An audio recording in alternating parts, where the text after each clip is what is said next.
like Big Chuck. What's the status, 3? I'm good, just making the world a better place, that's all.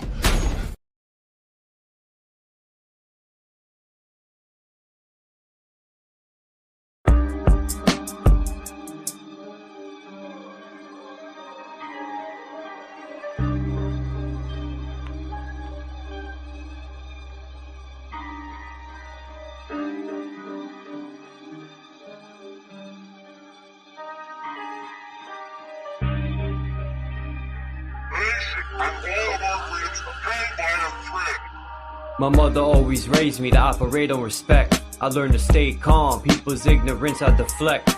It's okay to be wrong, I'm not always correct. I have to obtain patience, my balance is key. It's very important to balance out my chi. God and Satan, good and evil, reside in me. When it comes to the Bible, they speak allegorically. God is the energetic source, and you are the temple. For the soul to experience the physical, your flesh is the rental. As I look within and speak to my higher self, while people look outward for saviors and help. The throne of God is within your skull, under your scalp.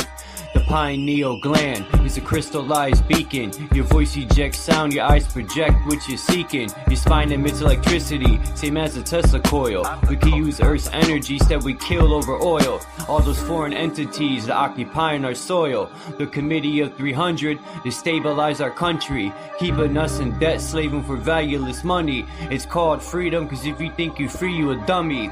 We need a revolution while we live in revelation. Monsanto sprays pesticides on crops and vegetation. Pay attention to the grips and symbolism of the Masons. Donald Trump's a dark magician who tricked the entire nation. While the police extort, harass, and collect. They say they protect and serve for the one world global net. The real terrorists broadcast on your TV set, convincing the masses that there is some outer threat. Falling for the okie doke, later you will regret. The all-seeing eye cameras never blink or miss a step. We live on a battleground between heaven and hell. Always watch what you speak, cause when you speak you cast spells. There was cymatic healing from the sound of bells. Look at the elite, they worship L's light. Warlocks and wishes, they gather at midnight. Warming up for 3 a.m. the blood ritualistic type. People are so lost, they vote for their oppressor. When people stand the ground, we're called the aggressor. I stick to my plan to accomplish my endeavor. It's the calm before the storm and then heads will sever. Fuck the government.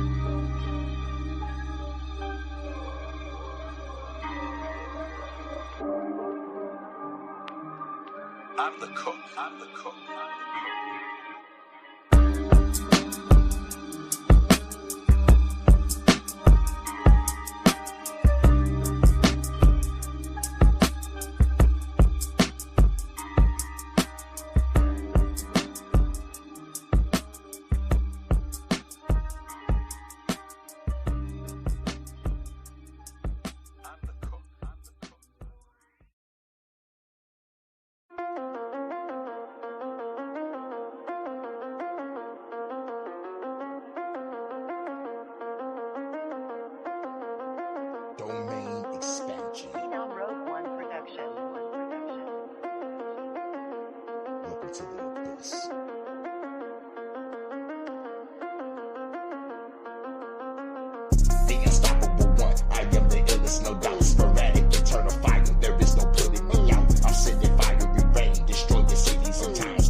All right.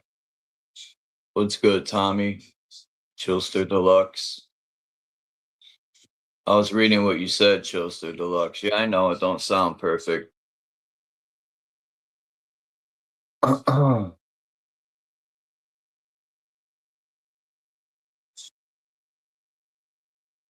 think about that every time I listen to my stuff. How I want it to be so much clearer.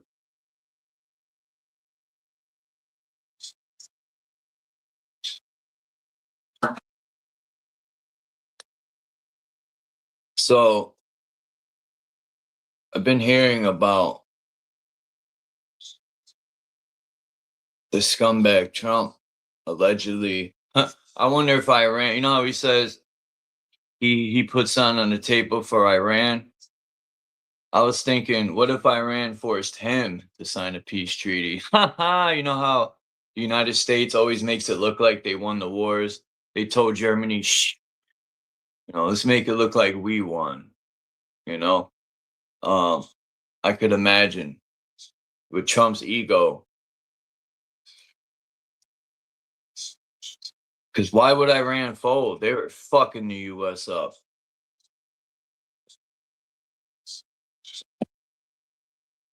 If Iran really wanted, Iran could have sunk all the US's Navy fleet.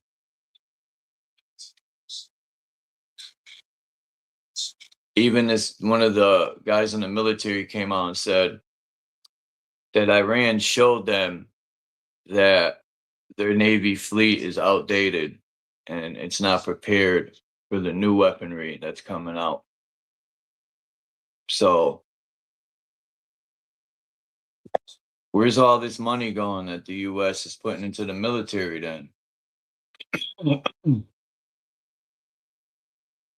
It's just one big money grab, man. How do you put $300 billion into the military and your military sucks? I think about that sometimes. Like, damn, they put billions of dollars into our military and they get their ass whooped every war. Every war they go into, they're getting fucking slammed.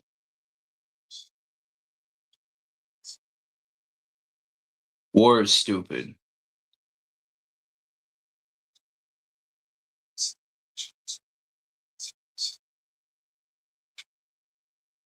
But that's why people join the military. They want to kill.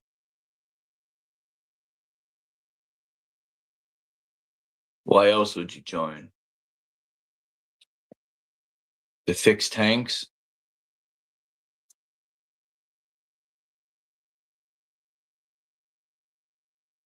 The only reason I would join is to be a trained assassin.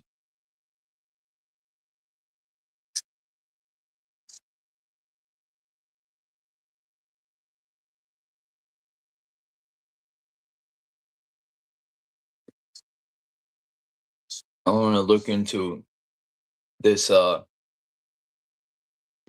theater of war treaty.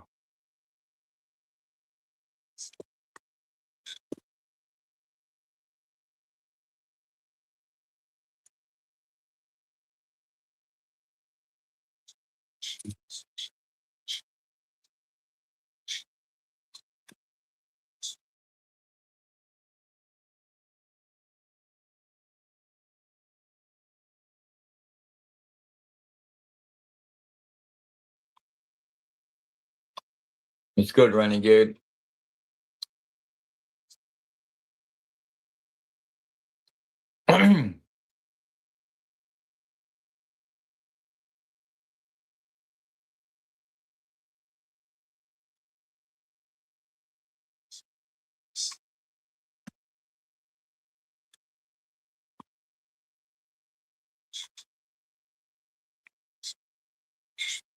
Something seems fishy with this whole Iran ordeal.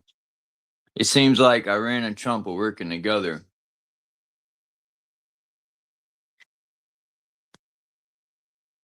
Just another Trump tactic to try to make himself look like a hero.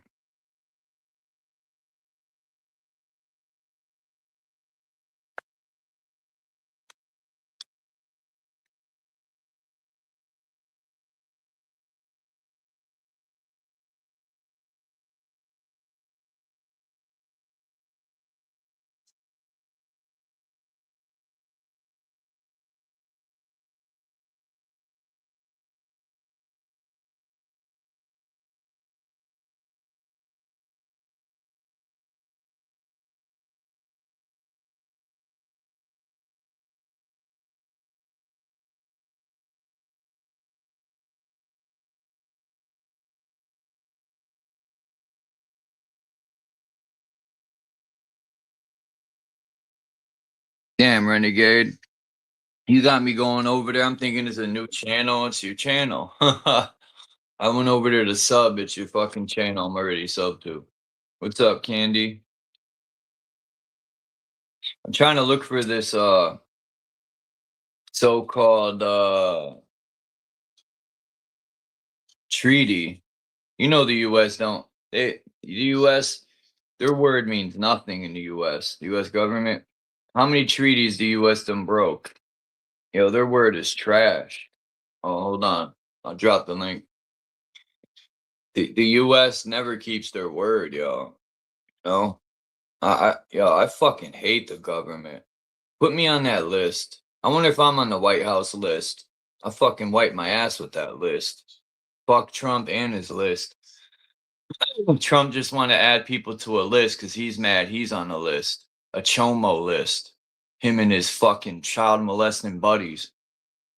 You know, 90% of Israel's inbred rapists.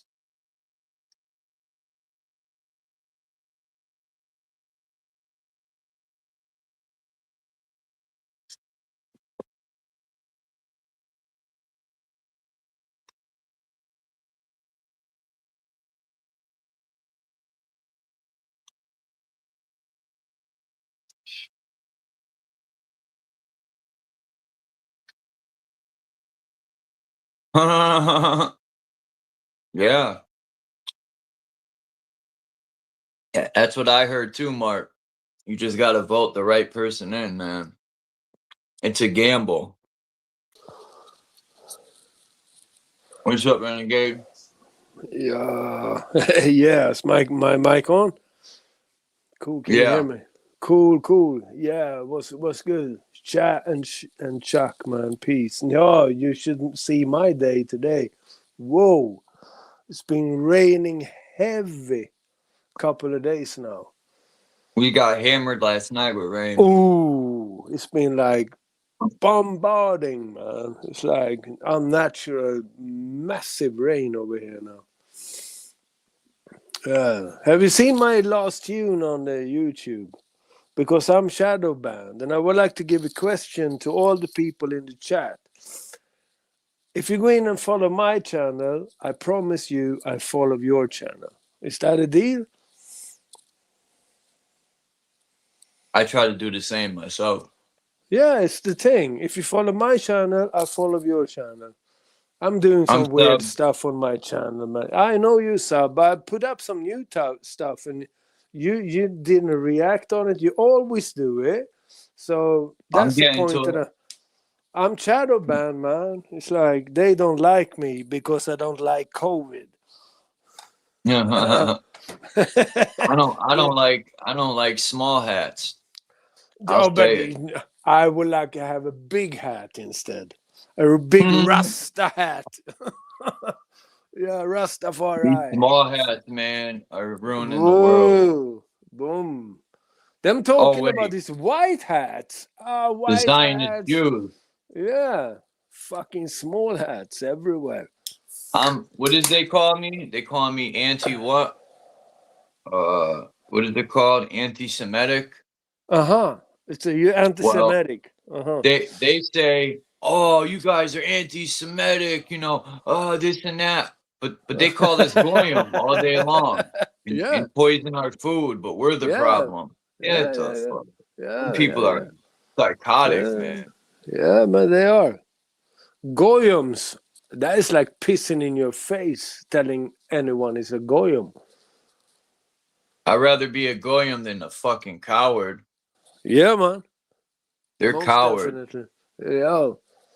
Them dealing with some strange satanic shit, It's like them dealing with this Freemason business. They be sucking goat dick and shit. Yeah. That's their ritual. I heard a guy said on one of these war channels, you got all this Colin McGregor and blah, blah, blah.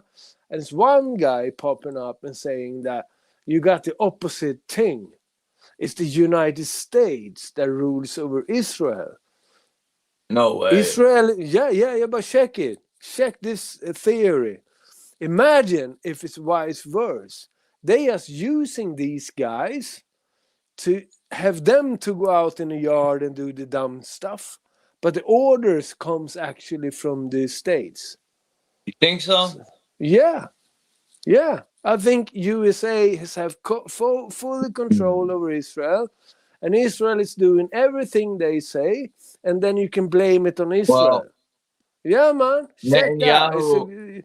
Yeah, they're working for the States. He's been to the U.S. more times than any other political leader.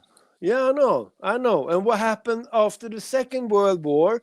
They took over 200 rocket science from the Nazis over to the United States. And I still believe to this day that the people behind Fibbler was the United SA. Hitler? You could say Hitler. No, Fibbler. We say Fibbler, so you don't get banned. Imagine this, man. If USA comprehending them like, yeah, it's Israel doing it. But if you make it vice versa, maybe the USA is controlling the Israel. It's got the bad cop and the good cop. The Jews are the true Nazis. The Jews are the real Nazis. So what happened after the Second World War? 200 rocket science went over to the United States and started NASA. That's the original NASA, man. And look at the colors on your flag, the eagle. Look at the colors on the Nazis. Look at Hitler, Fibbler. Look at his colors. Everybody. No, Germans, United States, it's okay. Let me say one thing. Germany's the only flag that has its own colors: black, yellow, and red. Most of the other flags in the world have red, white, and blue. Yeah, but look at the military. If you look at the swastika, the flags is white and red, and you got the eagle on it. Yeah, but you got the eagle on it. So maybe the thing is that United fucked up state is governed over the Nazis. See? And them govern over the Israelis.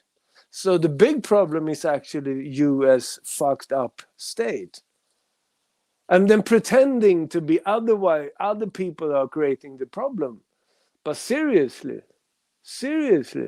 who's behind this? Who's behind this? The banks, the banksters. Yeah, but that's the state. Whoever they are. You know, the people that run the show probably are underground 99% of the time. Almost of the time. But still, you're pointing on another plane. You're pointing at them, but you're ruling them. You're the master underneath these. Man, I want to find these underground cities, man. These underground trains and shit. I'm going to start looking, man. I got to find entrances. Yeah, man, then I can give you a tip. If I ever disappear, you know what happened. If you look at Stockholm, Sweden, they say that they got underground trains going all the way to Vatican, all the way to Europe. So they got the underground tunnels already fixed, man. You can go on the train 2 hours later, so you're in the Vatican. And you can transport gold and everything on that underground tunnels. So that's a suburban super connection network underground. That's the thing, man.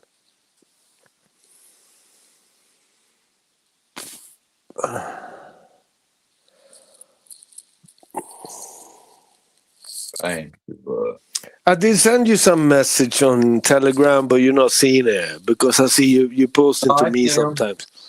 Yeah. You seen that video I sent with the ducks? That was funny, man. Yeah. I said, yo, them ducks are doing the same thing we do.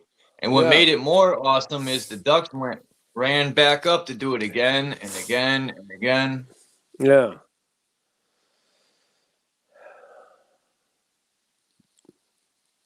So, listen up carefully now. The beats. Really, I got some beats for you, but we need to have a chat on Telegram. Yeah, I usually make music with Hurricane, but he's been taking forever. Yeah, but I would like to make some music with you and Hurricane on my old tunes that I've got. I'm joking. Yeah, man. Does he have Telegram? I don't know. Uh-huh. You got time to come up here, Hurricane, real quick? That would be Talk great, man. We Renegade. can talk about music, because I would like to do some music in the further time now. I'm tired of this bullshit, We need to make some real beats and some real lyrics, and your lyrics are fucking amazing, Chuck. I would love to do it. And get Groove involved too. But when you work in your music studio at home, what kind of program do you have? What kind of app do you have? We use BandLab. I never heard of it. It's a good BandLab. program. Is it? Is it free or what? Yeah, it's free to a certain extent. Everything's free to a certain extent. Yeah, I know. Okay. And then if you want to use the good stuff, they charge you money, of course. Every month or just one payment? I think it's every month. Of course it is. So they got you hooked on there. Yeah. It says right here, the United States and Iran finalized the framework for a peace deal to end their recent military conflict and resolve tensions surrounding the Strait of Hormuz. Or it used to be Hormuz. Mediated by Pakistan and Qatar. That deal was formally signed in Geneva, Switzerland. I can tell you this. Whore muse. It's a fucking whore business. Pretty much. They go in and out of there like a vagina. Yeah, exactly. Whore fucking muse. So part of the deal is ceasefire and blockade lift. The 60-day ceasefire is in effect. That's it. Okay. 60 days, that's it. And the U.S. is ending its naval blockade on Iranian ports to reopen the strait. And then the second one, digital signing. Vice President J.D. Vance confirmed that parts of the deal were already signed digitally. He's dealing with Palantir. J.D. Vance is the fucking disgrace, man. He's and nuclear talk. Yeah, he's and PTT are the best friends, man. You know what's crazy? The U.S. thinks they could tell other countries, you can't have nukes, but we can. Right? Like, I would tell weird, the US man. to go fuck themselves. If I was Iran, I would have obliterated them. Fuck all this peace talk. Yeah, most definitely, man. This is so I feel bad up. for the families who sent their children to go fight. But that's the decision they made. And whether they know it or not, the decision they're making caused them to be involved in something that's wrong. Just like in the Middle East, we had no business being over there killing all them people. Same thing as Iran. We got no business being there. So everyone makes their own decisions, man. People say, I signed a contract with the military. I got to do what they tell me. You don't have to do anything. No. Oh, yeah. Yeah, you might get locked up, but I wouldn't go over there and kill innocent people. I would say, fucking lock me up. Yeah, but check out Iran. It's like 2, 3, 4, 5, 6, 7 thousands of years of culture. Check out the place. They got 90 million people living in the country, and they got the most beautiful country you ever can believe. It's not a fucking Trump skyscrapers. No, it's mosaic. It's made from but the thousands of years. And that fucked up Trump is going in and bombing those cultural places with no harm. Bomb. Yeah, Trump don't want to fuck with Persia, man. Iran or Persia. Those people are born warriors, man. They don't fuck around. Bomb. Yeah. So it's fucked up. They've been waiting for that day, man. They've been waiting for someone to poke them. But I wonder one thing. United States is like 250 years young. fucking diaper country in a way. Yeah. And we the mad guys old. from Europe, came over there, raped the country, put all the Yeah. natives away, fucked everybody in the butthole, and say, get the fuck out of here, we're going to steal it. So this is the European actually have turned USA to stealing thief nation. How the fuck can you go into another country and say you're not allowed to have atom bombs and we're going to steal your oil? That's a gangster, fucked up, really hardcore business against the humanity. And the United States is, we are the savior. We are the best in the country. Blah, blah, blah. Get the fuck out of here, man. I love you, Chuck. I love the people in the United States. But your government over there sucking dicks every fucking day.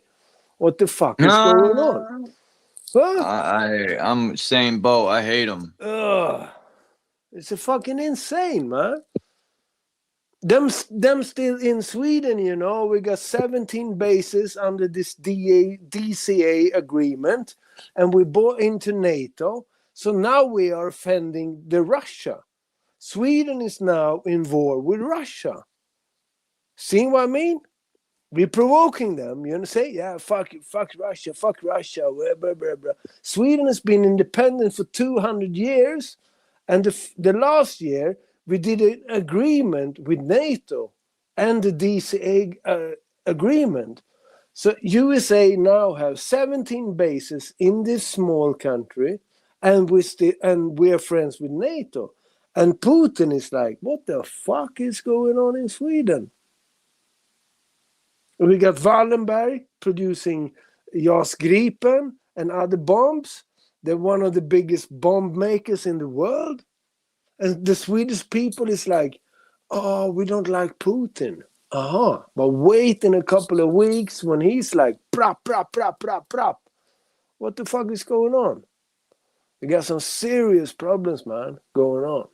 So we are in a world war everyday type of thing. And that is bothering me my ass off, man. So tired of it. What the fuck is the problem to have peace?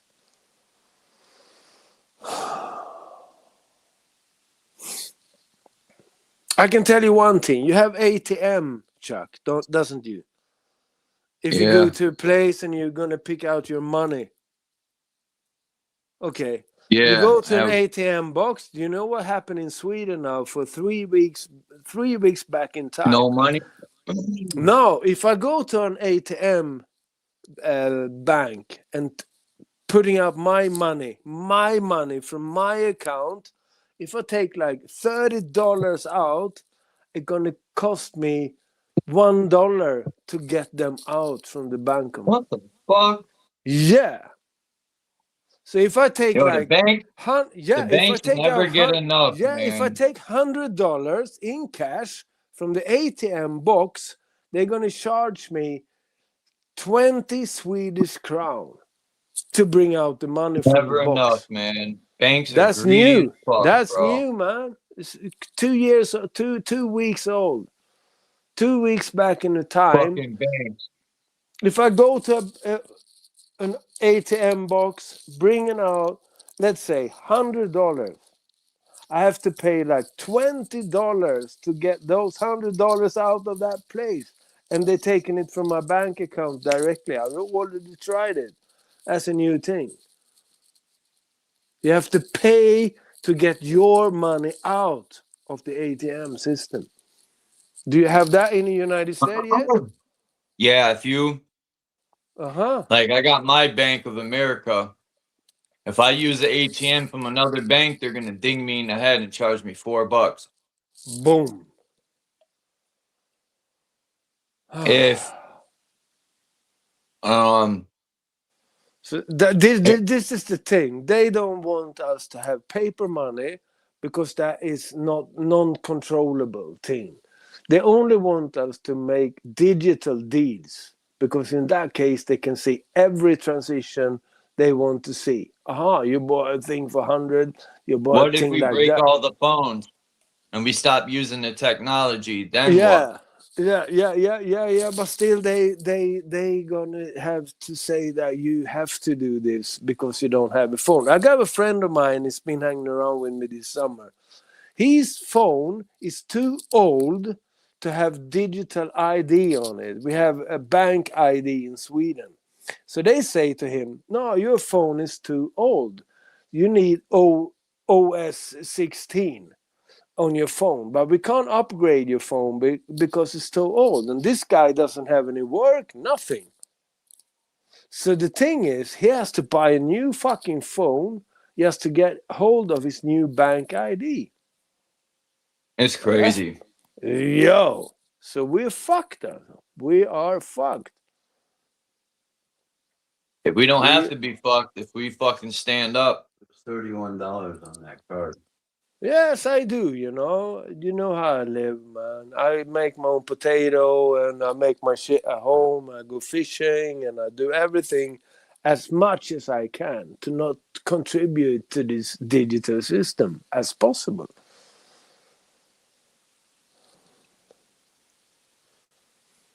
And We should have nipped this in the bud a long time ago. we are too late. The thing is, we've been too lazy. And people is like, yeah, we're talking on a YouTube street, we're sitting complaining, it's like blah, blah, blah. But we don't do anything. That's I'm the tired problem. of talking. I'm tired of talking. Yeah, man, we have to go action. And if you do that, then come home to you and say, oh, get the fuck out of here, man. Prop. Get the fuck out of here. So we are screwed, man. We have to go underground. Can you give me a tunnel, Chuck, that I can stay on? Give me an underground place. Where you live is perfect, man. It's away from in the a city. way. Yeah. But still it's creeping on me, It's like I can feel it. But where I live off-grid plenty. But today I was away. We took the car and drive and bought some food to Atlas and bought some beer and stuff like that. There's cameras everywhere. You go into this shopping mall. It's like the police is circulating and drunk. Yeah, man. It's like I would be like, man, I want to get back to my cabin. Fuck this shit. Yeah. So I got my cabin. I live in totally off-grid. And I'm feeling like maybe 1 more years I can live here with no cameras and no drones flying over the house. And yeah, so still it's like, okay, I've got a small place and I'm living it. I can't go into a bigger city today, man. It's like really anxiety and stressful. See how it is, man. Cutting these down. Start cutting the cameras down. Yeah, cutting the like down. Blade Runner London doing it. Them fucking heroes. Oh, cutting all the cameras down. Where? In London? Mm-hmm. Go check Blade Runner London, it calls. As a unit, them all black clothes and no mobile phones on them, and then go out with like a tiger saw battery brum and then chopping all of them down in London for the moment. So big up to Blade Runner London. Search it on the internet. Blade Runner London. Every day them chopping it down. Every day. Maybe that's a good work for Adrian to do. London man. He could be a Blade Runner London.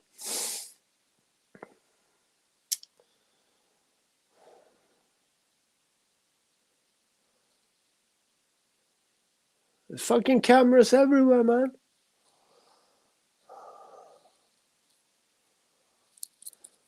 I'm looking them up now. Wow, they got cameras in their hand. They're cutting the poles down. Hell yeah. Blade I'm about Runner to be London. down. Fucking I'm about to be legends. down. Yeah. Anti-vigilante group. I'm in, man. Yeah, man. Yo, follow them. I'm in. Yo. Them BR heroes. for life. Blade Runner. Yeah, Blade Runner London. Them walking out with his Blade Runners battery type of things and just chopping the shit off, you know. Loving it. Oh yeah. That's your type of thing, you know. Oh. I said in one of my rhymes. Do a Blade Said- Runner London. Can we make a tune on that? I'll send you some beats and we can do a tune of it. Hurricane can be on it too. We need to adopt those tactics that he's doing. We can do a I tribute. already- We can do a tribute tune to Blade Runner London. I already I don't want to say too much, but put it this way. I could Mhm. find out where every camera is, what Yeah, I type of know. camera it is, who's surveying it, and what how to get them out of there. You know, lasers work. They melt the thing in the camera. The lasers, you need a high power laser. Paintball guns. But you ain't hear that from me. I ain't telling no one to do anything. I'm No. You're just talking bullshit. You know? Just for entertainment purposes. I mean, you're a fucking bullshit. We are talking bullshit.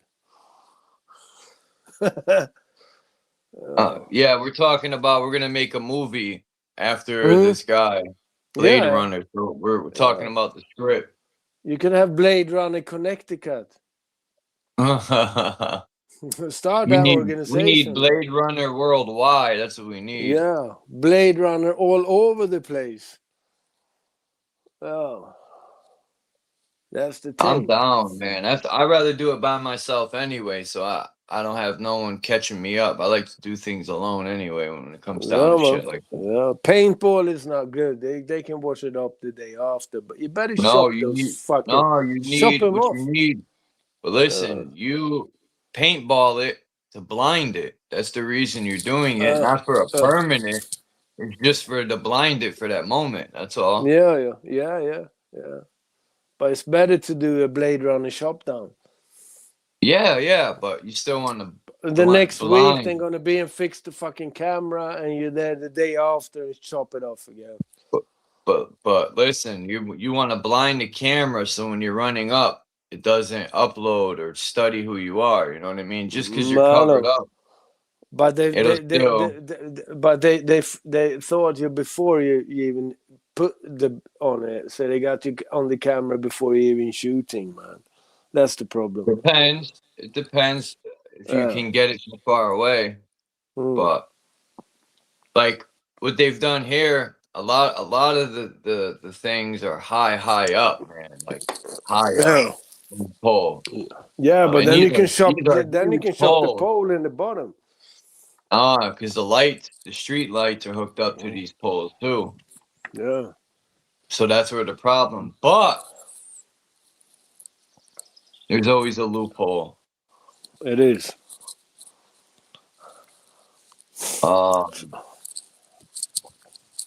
You need special tools. Yeah, a battery cutter. I mean, with a blade on it. You're gonna cut that shit down for like 2 minutes.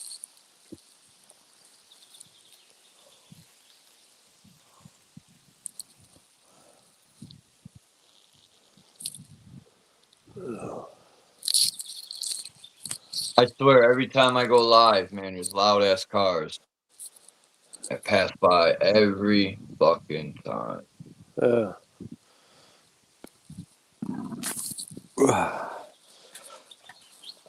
Yeah, I got a question to the chat. My battery is getting low.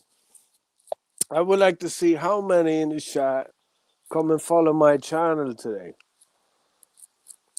And if you follow my channel, I will directly follow your channel. Is that a good deal?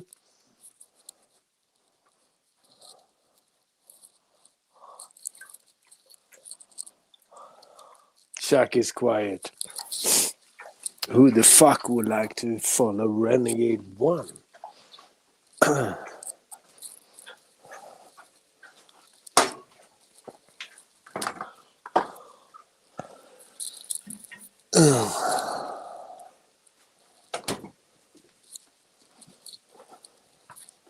You're muted, Chuck.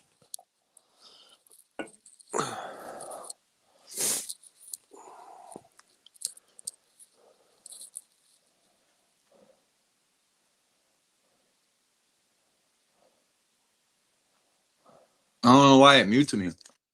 Yeah, I'm you're trying to muted. find this video. Which video? Damn, I don't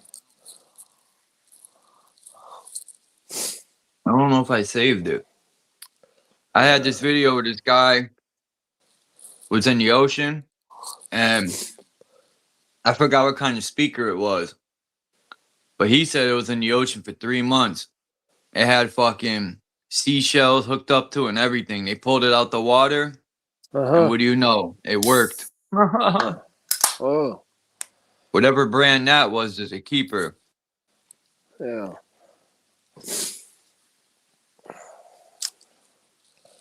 Yeah, so my battery level is getting seriously low, man. I have to drop off. I would love to speak to you plenty more, but I have to load my phone. And still I'm again, gonna be up here too You're long gonna either be- today. no, it's gonna be. But after that, can you give me a bell on Telegram? Because we Yeah. need to speak on some music things, and I got some beats for you over here, and I would like to make some beats for you directly from me to you, man. Instead of these Yeah. free beats on YouTube, man. It should be much more nicer if we can do some things together. So everybody in the chat, come and follow my channel. I promise you, I follow you back directly, so we can continue with this network. And peace, Chuck. Always big love, man. Love you much, man. So give a bell Peace, after the man. live. You know where I am. Telegram. Peace, everyone. All right. Peace. Yeah, man. Peace. Yeah, what's up, everybody? Man, we need more people like these London buddies. Oh yeah. What happened to the Renegade guy? He said his phone's dying. Oh, I don't know. I think I like the right channel for him. I don't know what the fuck. Well, I Charles. seen you at you were at True Songs last night. I was watching some of the live.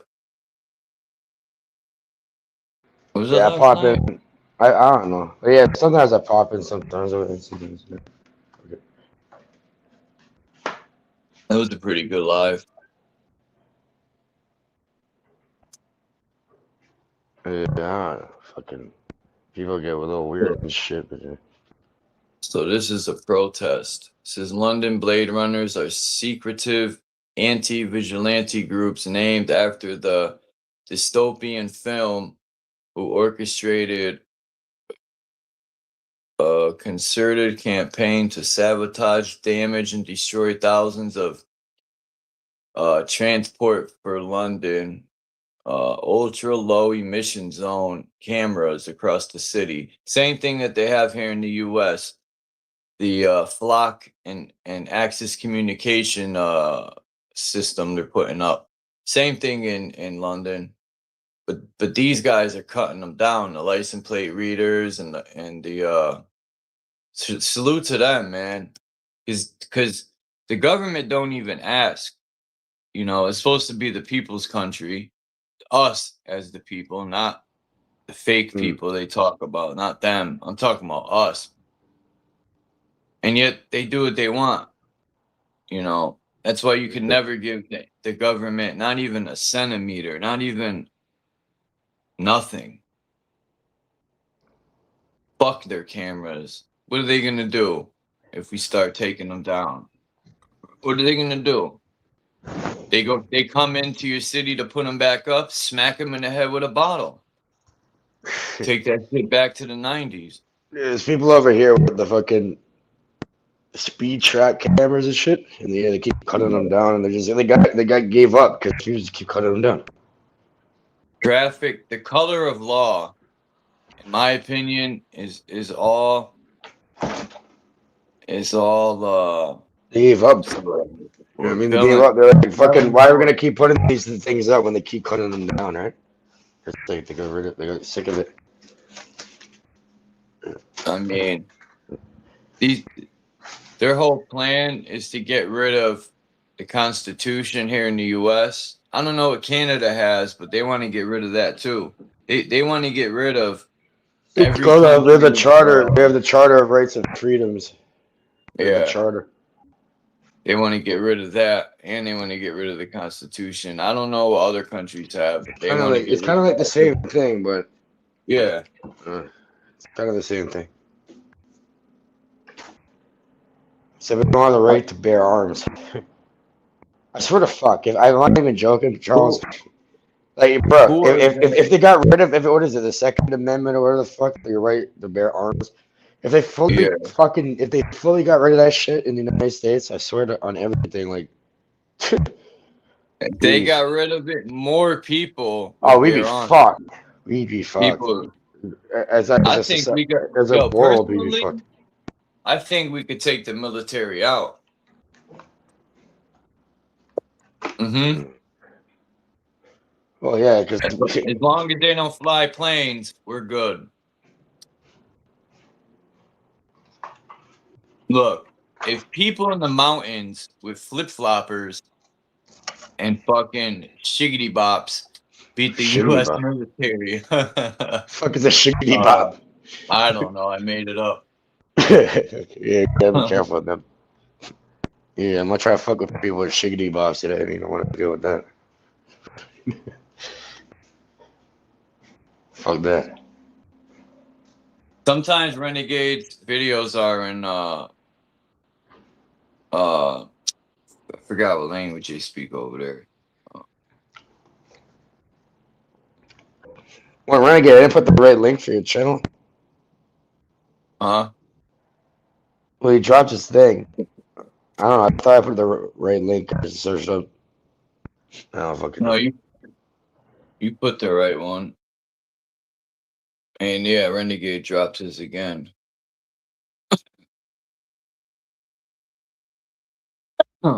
Fucking, what do you think about this whole thing with Trump and Iran? Now all of a sudden they've come to a peace deal.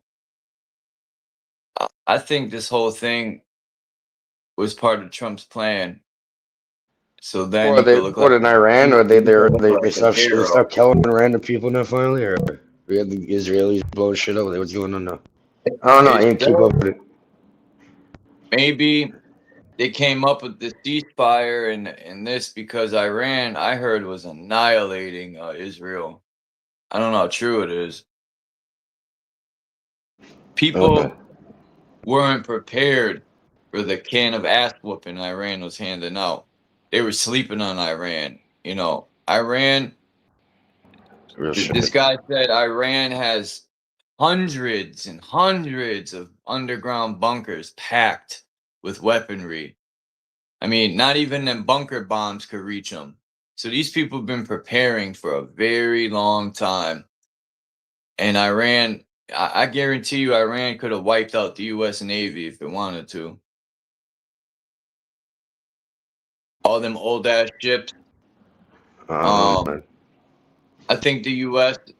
There's something where the U.S. is reopening these mines up where they need to get material to start making stronger Navy ships.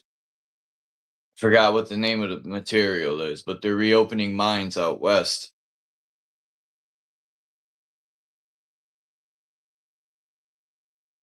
I seen a video on it where the military. Oh no, I'm just happy. I'm happy. I'm happy that these hairless fucking monkeys fucking runs around.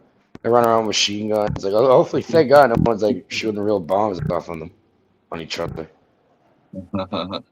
Like, here's a little hairless monkey with a fucking nuclear grade weapon. Yeah, fuck this shit, man. We're stupid. Monkeys are intelligent. Yeah, monkeys actually more intelligent than us. I think we're fucking retarded. As humans. Fucking retard. Real shit. You're a fucking retard. That's my new word. Retard. I'm retarded. Yeah, it just means late. Good. Who watched the Nick? The sorry ass Nick. Well, they won, right? That shit was rigged like a lottery ticket. You know, Epstein won the Powerball twice. Epstein? Yeah, won the lottery twice. The Powerball.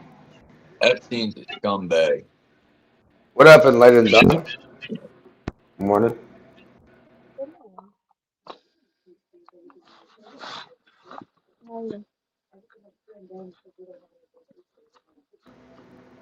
Barely hear you, Don, if you're talking.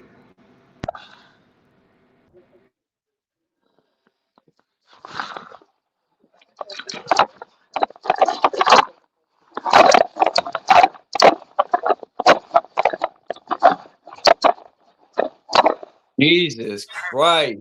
What the fuck? What, Who man? is that? What are you talking about? All that noise. I don't know. I hear Don. I hear someone's mic going off. I don't know. Fuck. Yeah, I'm about to flip out. I'm about to shit out. Here we go. That shit was making mad noise, yo. Yo! What up, yo? Yo! My new name is Yodel. What are you, fucking Jesse Pinkman? Yeah. My new name is Yodel. You're yodeling and shit. Ah, fuck. But Welcome back, bro. where and how do these whores get my fucking Telegram? There's always these hookers that come on here somehow.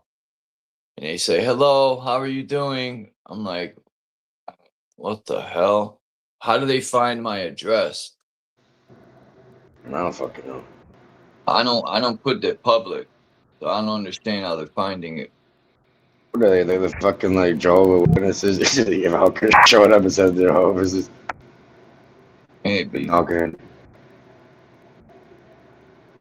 How the fuck does that work? I don't know. I don't know. I don't know. You know what I mean? Welcome back. You ever heard of Pistol Pete? My bad.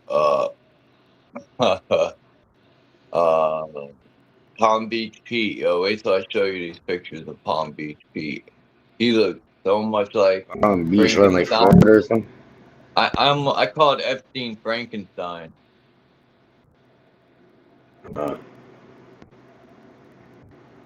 Find I found a good channel the other day. yeah. Interesting information. Yeah, I'll post some shit up when I go to the other room. If you want.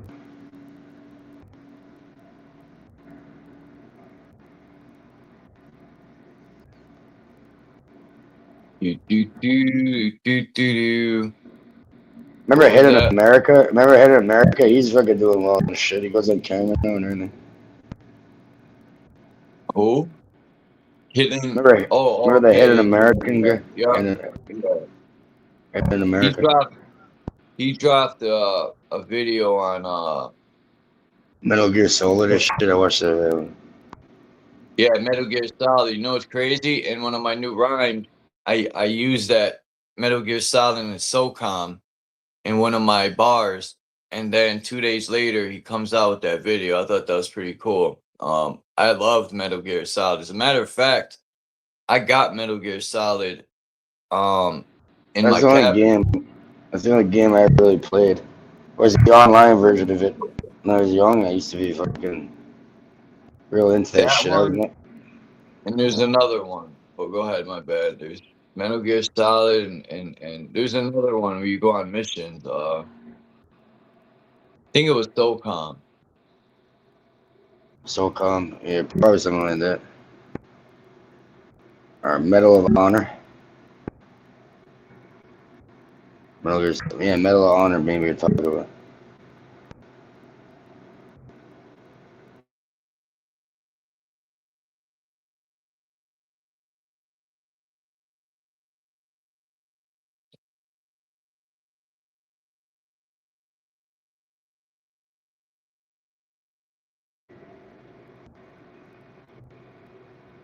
Yeah, that's some interesting shit to play if you want. You get in the other room, I'll fucking computer and then do it.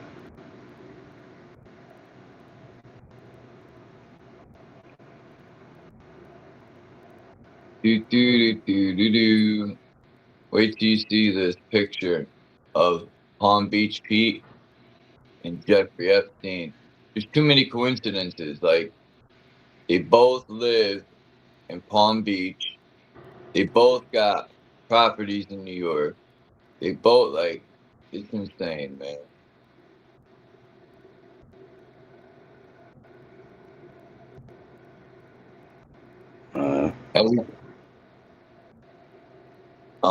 They gave such a bad name to this country. The Epstein list. They should all be executed on sight. Straight up. No questions asked. Straight up. Click, clack, boom. You've been executed. Dun, dun, dun. Dun, dun, dun. Dun, dun, dun.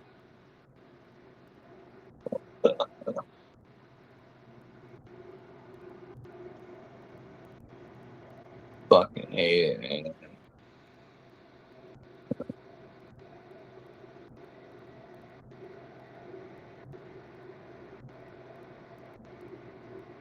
Man. So I think Epstein didn't actually win. I don't know. According to this, like it's saying that he actually didn't win the fucking the lottery, but someone named Zorro Trust that did. Some entity named Zorro Trust won it $85 million in Oklahoma. Oh. Who made So 85 mil again? It's a fucking conspiracy theory. Apparently, they're calling it, alleging that it's Zorro Trust. Someone won an $85 million power jackpot. I wouldn't doubt it. Everything's a money grab, man. Everything is how can we scam the government to get money. That's what all these Masons and Freemasons. They a lot of them have secrets like loopholes and shit. How to not pay taxes. How to write off. If you use your expensive car in videos, you could write it off as a prop. Like, I'm learning all these loopholes, man. And let me tell you, when I figure them all out, I'm telling everybody, fuck those motherfuckers. Well, yeah, if you own a vehicle, you can put it under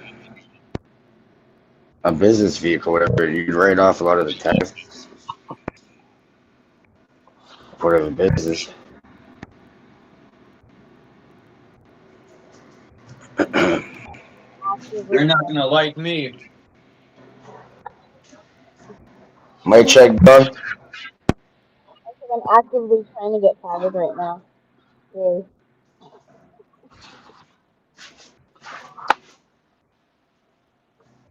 I don't want to hear it. Kinda hear you.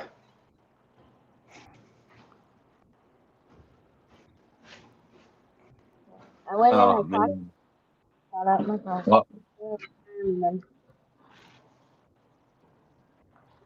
I read the law. Like if they don't have like, if it's not, I have a medical condition. So if they fire me, I definitely will get unemployment. So I kind of want them to fire me. That's crazy. Palm Beach Pete even got a Wikipedia page. Mm-hmm. Very interesting.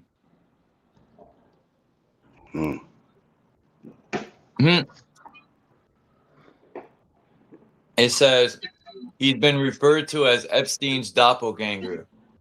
A video post to TikTok by another user, blah, blah, blah. So, like I said, Epstein and Palm Beach Pete both lived in Palm Beach. And they both got properties in the same part of New York. I mean, what the fuck's the chances of that, man? 1 in a million.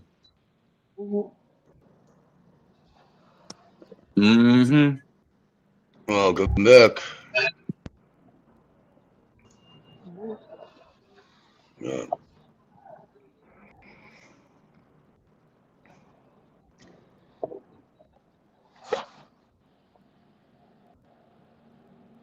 I'm just finding this fucking video.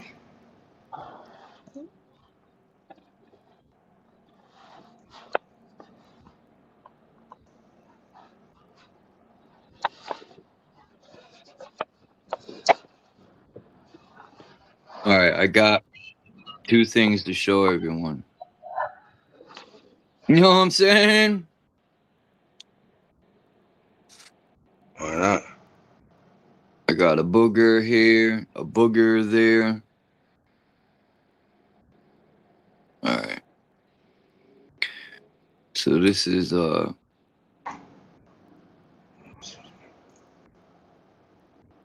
it's supposed to be Palm Beach Pete, the guy driving. Then put them side by side. Let me know if people fucking have that guy in their videos and shit. Yeah,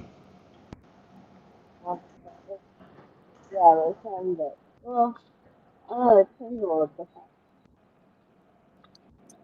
different. Don, your mic's real fucked. You can barely hear it.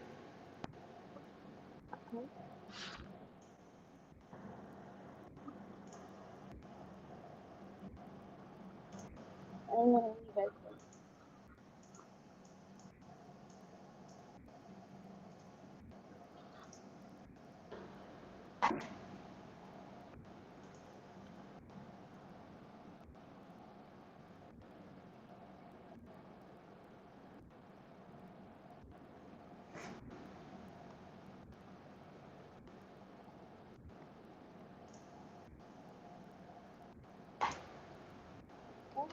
And here's their teeth. Oh, the teeth, yeah. I don't know where they're going. I do with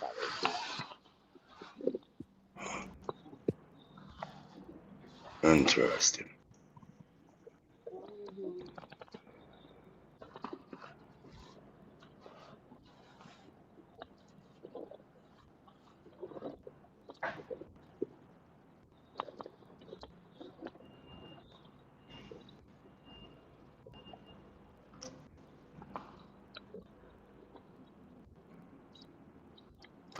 And drop the link, Charles, for people. For the streamer. I'm trying to go on my computer, it's not even there. Nobody wants to come up. Well, yeah, we'll give him a chance. You know.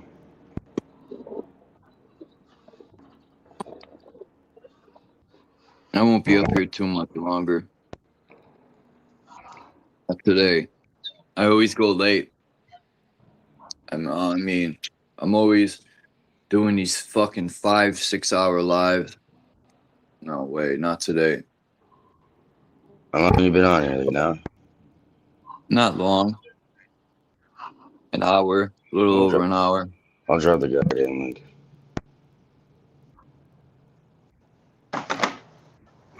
Oh, you dropped it?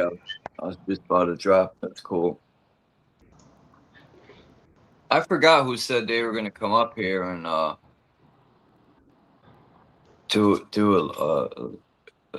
forgot his name, but I got something interesting to play. he never came up to do it.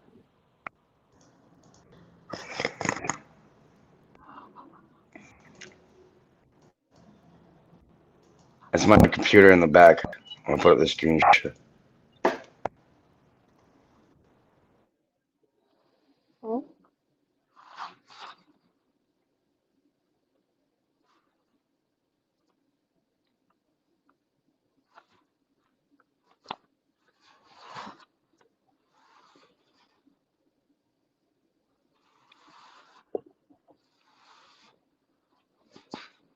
Shit. Huh. Shit. What are you gonna play? Some Hidden America? Nah, it's something different. It's called the hidden cost of esoteric knowledge. The hidden what? The hidden cost of esoteric knowledge. That's what the video is called. It's in the back shots. We're gonna pull it up, man.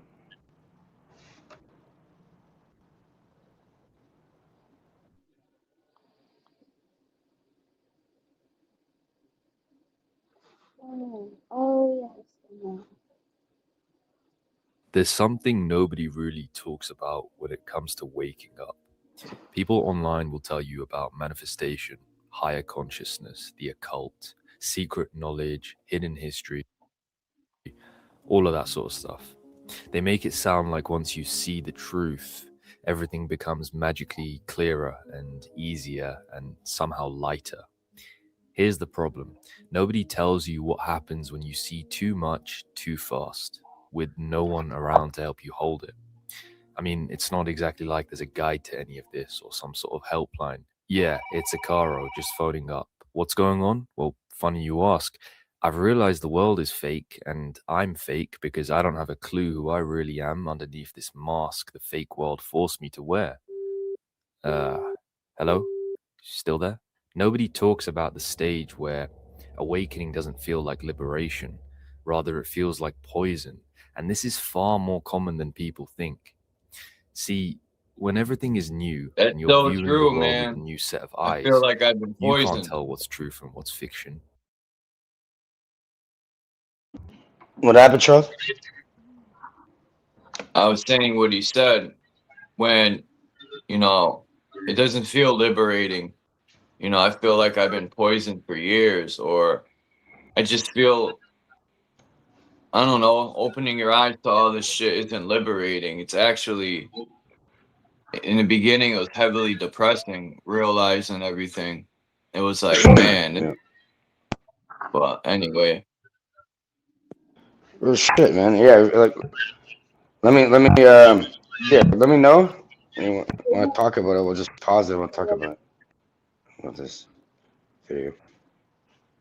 Where's that, Don? It's real hard to hear you. Can you hear me? A little bit. Okay. Yeah. I said ignorance is bliss. Ignorance is bliss, exactly. Yeah, I can hear you, but yeah, you're kind of low, but I can hear you. Alright. My other earbud. Maybe you can hear me a little better now. Can you hear me better now? Oh yeah, Okay. that's better. Yeah, it's really hard to go back to that, and then I feel the same way. It's really hard to go to my job every day when I know what I know. Mm-hmm. Once you see something, you can't really unsee it, right? It's too late now. What's that? But yeah, once something is like obvious and is pointed out, it's can't really unsee it. Like you said, ignorance is bliss. Mhm. But you can't go back to Everything is ignorance once you. Mm-hmm. equally profound and dangerous. I remember back then, I didn't have discernment yet. I didn't have any filters. Every idea hit me raw, the good and the bad. And honestly, I could make an entire video about just this point alone. It's a huge issue within the online spiritual space and one that doesn't get talked about enough. Anyway, if you've ever gone too deep into esoteric knowledge, conspiracy rabbit holes, occult symbolism, secret societies, and instead of feeling free, you ended up feeling more bitter, more isolated, and more disillusioned, then you're exactly who I'm talking to. And look, I want to say this up front because recently, when a clip from my Dark Night of the Soul video went viral, a lot of people misunderstood me. I'm not against esoteric knowledge. I'm certainly not against truth, and I'm definitely not telling anyone to avoid walking the path. What I am saying is that nobody warns you about the psychological cost of seeing behind the curtain before you're ready to understand what's back there. For me, awakening didn't look like, love and light pouring into my life. It wasn't all sunshine and rainbows and a dose of enlightenment that I could buy for $10 a pop. It felt like something tearing open inside me. A rebirth I didn't ask for, nor was I prepared for. A poison I had no idea how to cure. Why? Because once you see behind the curtain, once the illusion collapses, once that first crack happens, you can't unsee it. You can't crawl back into the person you were. There is no pretending. I used to think ignorance is bliss was just a saying. I didn't realize it was a stage you permanently leave. And let me tell you something right now. It's a strange kind of grief. Losing a world that never really existed, but still meant something to you. So what happens? What's the cost of peeling back the curtain?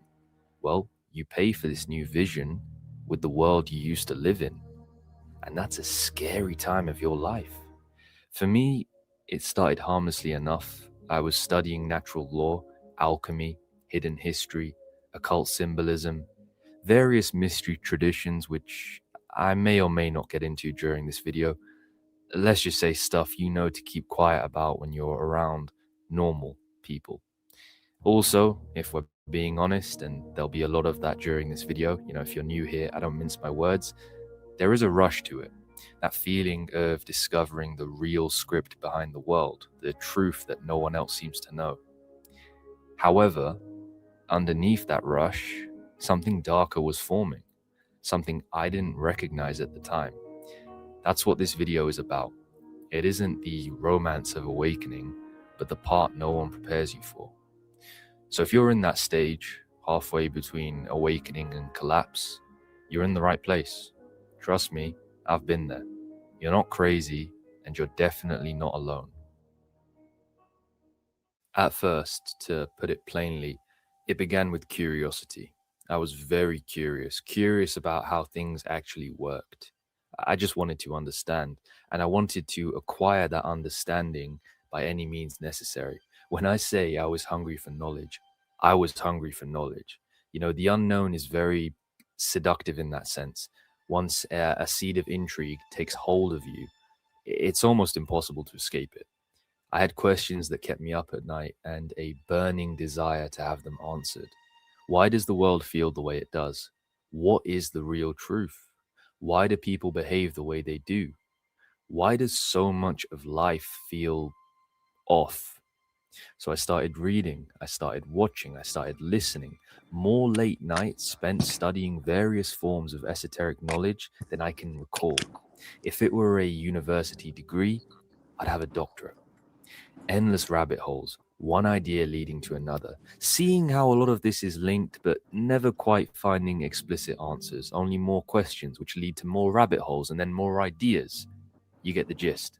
Natural law, esoteric symbolism, alchemy, hermeticism, various forms of occult knowledge, both light and dark, hidden history, even Kabbalah at one point, but that's a story for another time. At first, it felt incredible. It felt like I'd been handed a map no one else knew existed. And as I said before, there is a rush that comes with that, a real one. You feel alert, you feel awake, you feel switched on. You start connecting dots everywhere. Patterns appear where there used to be randomness. Synchronicities seem to keep on unfolding.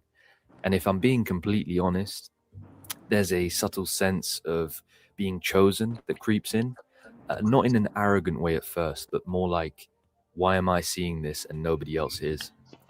I guess it gave me some sort of mystical meaning or divine purpose, this feeling that I was special somehow. I'd be awake at 3 a.m, watching lectures, piecing things together, feeling like the world is finally making sense. And then I'd step outside the next day and feel completely disconnected from everyone around me. That's when something started to shift. Gradually, insight turned into isolation, and I didn't notice the difference. I hope some of my close friends watch this video because they'll tell you firsthand in the comments, I went into hermit mode for over a year. Most of my friends live fairly close to me. Yeah, I'd only see them once every 6 months, maybe. Put it this way, the pursuit of knowledge took over my life. Slowly, over time, when I did venture outside my cave, I stopped seeing people. Instead, I started seeing programming. I'd listen to conversations, and instead of hearing individuals, I'd hear scripts, usually inherited, beliefs recycled from parents or culture or religion or politics or social conditioning, unintegrated wounds. And despite recognizing this, I'd mentally class the people I came across into archetypes, like they were some sort of foreign species only I could understand. It was like once I'd learned the pattern, I couldn't unsee it. And at first, that felt like clarity. Looking back, it definitely was not clarity. It was distance. I wasn't relating to people anymore. I was observing them. I'd walk through London and feel like I was surrounded by NPCs. And that thought should have scared me more than it did, because instead of compassion, it started producing something else: frustration, irritation, eventually, dare I say, resentment. I remember thinking things like, how can you not see through this? How can you still care about this meaningless stuff? How stupid are you? How can you just go on living like everything's normal? That's when I crossed the line without realizing it. On the surface, it looked like awakening. You know, I was gaining all sorts of hidden knowledge. That equates to spiritual growth, right? Back then, that's what I thought. In reality, it was the beginning of withdrawal. There's a line from Dostoevsky that really captures this state: the idea of loving humanity in the abstract, but struggling to love the human being standing right in front of you. Honestly, it's not easy for me to admit this, but I want to keep this video transparent. That was who I used to be. I cared deeply about truth, about humanity, about waking people up, but I had very little patience left for actual humans. And that's how the poison crept in. Not all at once, quietly, over time, disguised as insight. The more I learned, the more alone I felt. The more I saw, the less connected I became. And I didn't notice the danger because everything I was experiencing felt intellectually justified. I thought I was becoming clearer. I didn't realize I was becoming colder. There came a point where I had to stop and actually ask myself, what exactly is happening to me? Because the more distance I got from that period of my life, the clearer the truth became.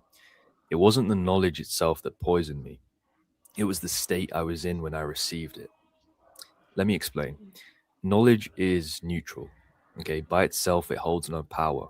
And that's not even going into the difference between applied knowledge and knowledge that you do nothing with. But I don't want to confuse anyone watching the video at this point. However, whilst knowledge is neutral, the psyche receiving it is not. And if your inner world isn't ready, knowledge doesn't expand you, it splits you. And from everything I've lived and everything I've watched happen to others, there are three main ways it turns toxic. Let's start with the first one.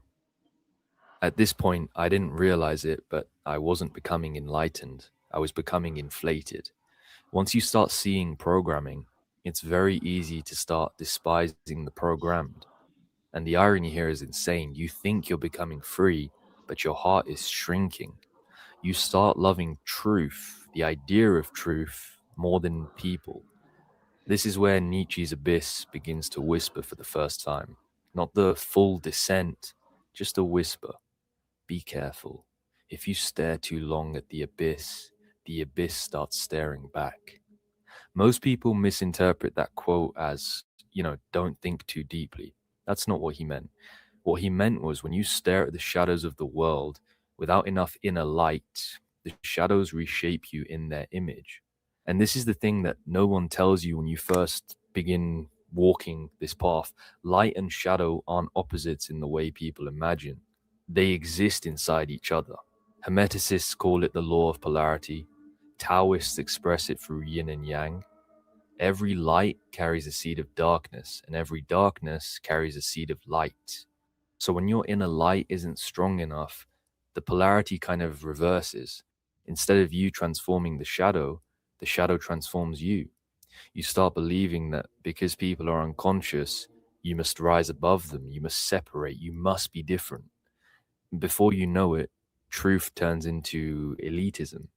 Insight turns into irritation. Awakening turns into nothing more than emotional superiority. That's the first poison. This is where Nietzsche's abyss isn't just whispering anymore. It has its hands around your throat. Once you see through society, through institutions, through structures and ideas that hold no real meaning, once you realize how much of life is inherited, conditioned, manufactured, there's this terrifying moment where you genuinely ask, All right, well, if everything is illusion, what's the point of participating in any of it?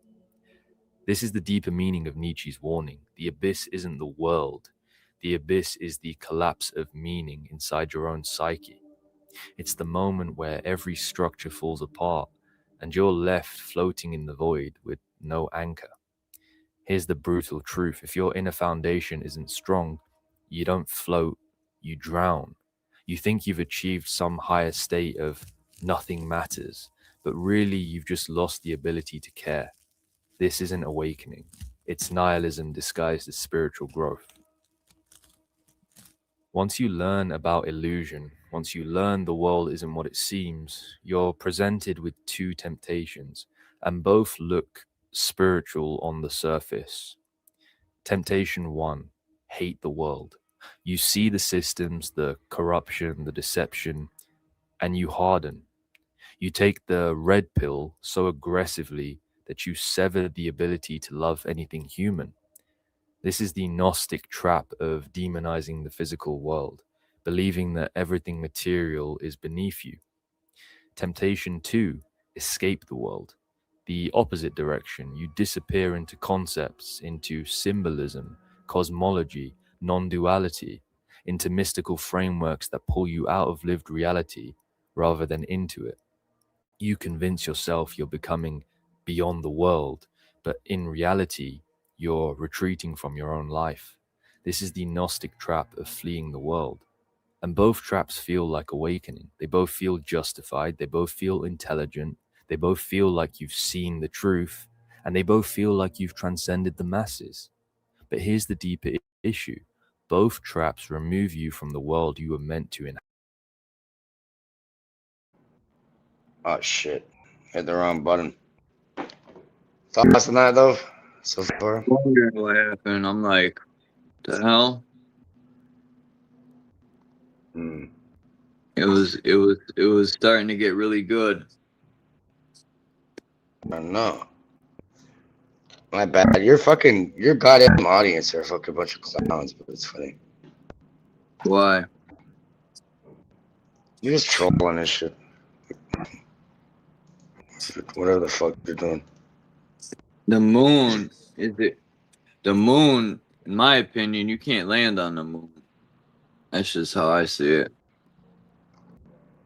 Someone says it's made out of wood. We got Tommy over there saying, you can't regurgitate things I've known for over 30 to 40 years, okay? I worked on my own piss for 6 months or 6 weeks, whatever the fuck the guy's talking about. Oh, fuck. The moon doesn't have an Is that like, is that code word? Is that code for word for like methamphetamines or something? Mm-hmm. My own piss means I did meth and it stayed up for 6 weeks straight. Working my slave job 50 hours a week. Fuck off. Fucking goofy guy. Come join, buddy. Talk.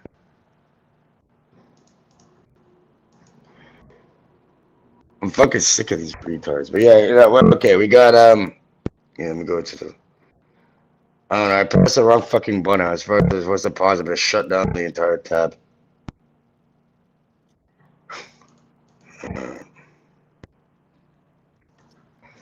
Bring it back.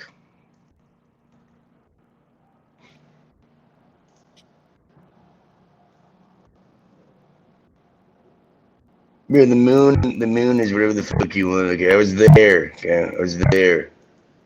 Yeah, I landed on the moon last week. I was there, bud.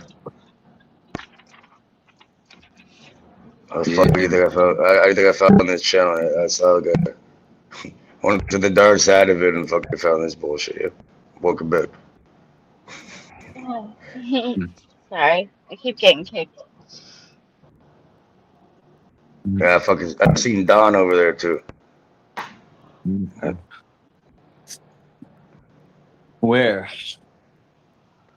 Dark side of the moon. Oh. I went to Mars and came back. So you got.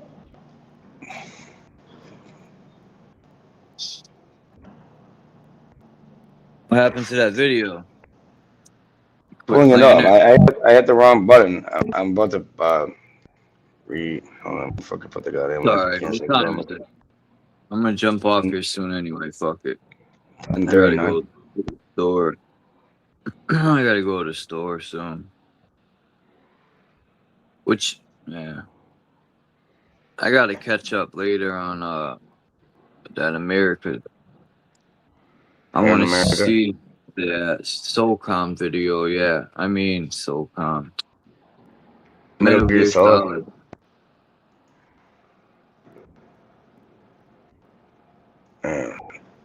Shit, people in the military, they got weaponry that looks like video games, but it really hits. They're not gonna be able to tell the difference between a video game and reality.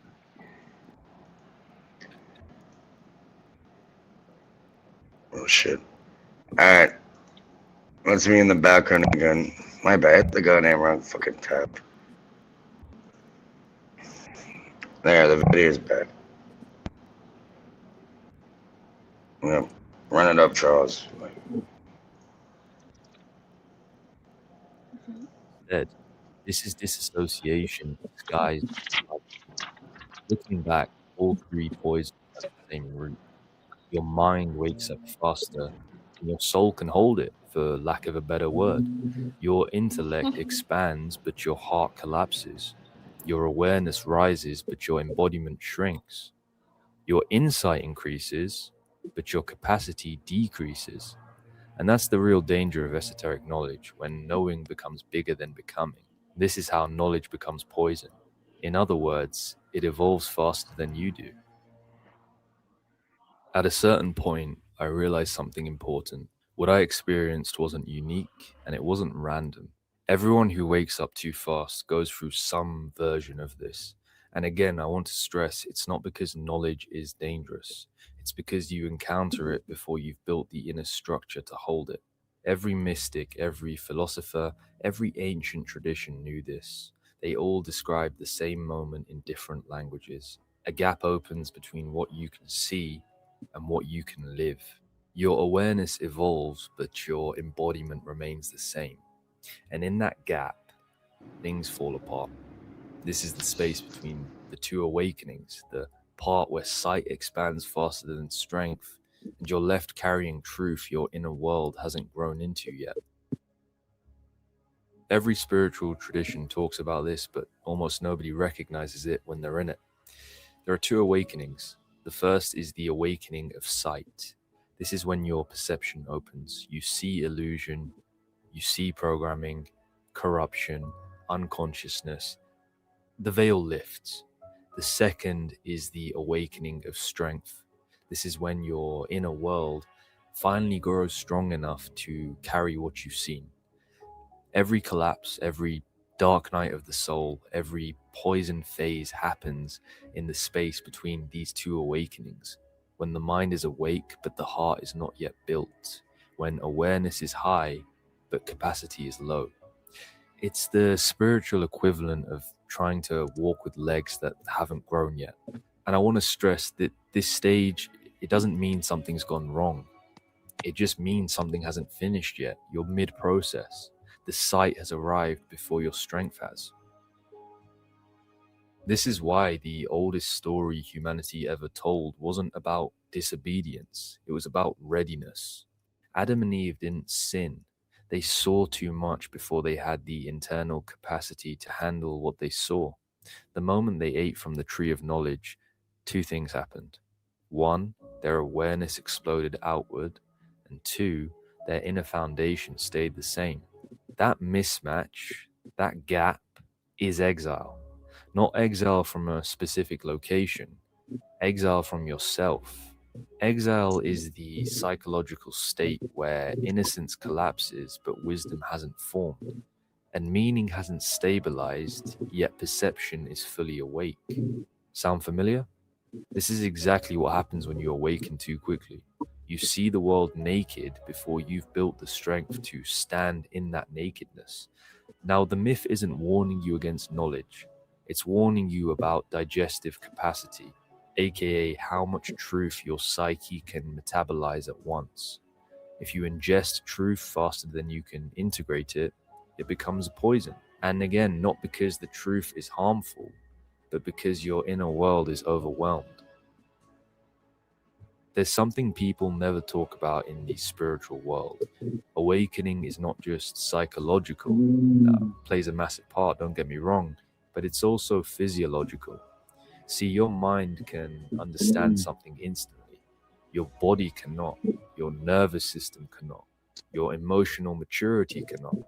So when you suddenly see the illusion or the programming or the corruption or the unconsciousness, the hidden architecture beneath reality, but you have not yet built the inner stability, humility, grounding, or shadow integration to hold that level of awareness, the result is not enlightenment.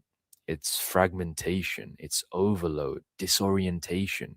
And this is why mystics throughout history emphasized initiation, stages, rites of passage. They weren't gatekeeping knowledge. They understood a basic truth of human transformation. Awareness without embodiment destabilizes the soul. You have to grow into what you see. You cannot skip the becoming. This is something Manly P. Hall warned us about over and over again, the difference between knowing and becoming. And it's so true. You can fill your mind with every secret the ancients ever recorded and still remain exactly who you were yesterday. Why? Because information alone doesn't transform you. Embodiment does.